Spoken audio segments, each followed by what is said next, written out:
Okay, we're looking at a graph here that I just brought up from my little temperature sensor that I put inside the greenhouse. This temperature sensor is in the shade, 24/7 in the shade, about waist height, and so it was never in the sun. It started on June 21st, which is the summer solstice, so that's when the sun is the highest in the sky. That's when the least thermal mass inside the greenhouse is getting warm.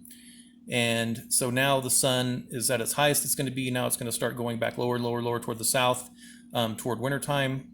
And so I just wanted to see what the temperatures were. I don't think this is going to be the hottest it's going to be, because I think as the sun gets lower and lower, it'll warm more and more of the thermal mass inside the greenhouse. But in any event, I'm pretty happy with these temperatures. So the outdoor ambient temperatures are averaging 80s, mid 80s over mid 40s. So 80s over 40s is what the outdoor temperatures are. This temperature graph here is showing 90 at this top line and about 65 at this bottom line. Now ignore the dates and the times, this won't add up. I haven't set the dates and the times, so it's all jacked. But June 21st through June 30th, and you can see it's averaging in the mid 80s as well, just like the outdoor ambient temp. And a couple times it's hit 90 in the greenhouse, like right about there and right about there. It's hit 90. And then it's never gone below 65. So a couple times it's gotten down to 65 when it's gotten cool at night.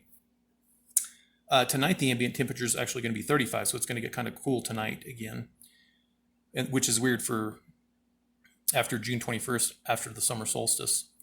So greenhouse temps averaging mid 80s over mid 60s. So outdoors it's cooling off to the mid 40s, so it's staying about 20 degrees warmer inside the greenhouse overnight, and that's with all the vents open. I'm not closing, well, that's with one of the vents open. The other vent actually has a vent closer on it that'll close the vent. So one vent stays open, the cooling tube stays open, and you can see here where we've opened the door a couple times and worked inside there, we've opened the door and let the hot air go out, and it's kind of dropped the temp at different times. So anyway, I wanted to make this graph as a comparison for summer temps, summer solstice, when the sun is shining the least inside the greenhouse, because the sun's at the highest point in the sky. Okay, good.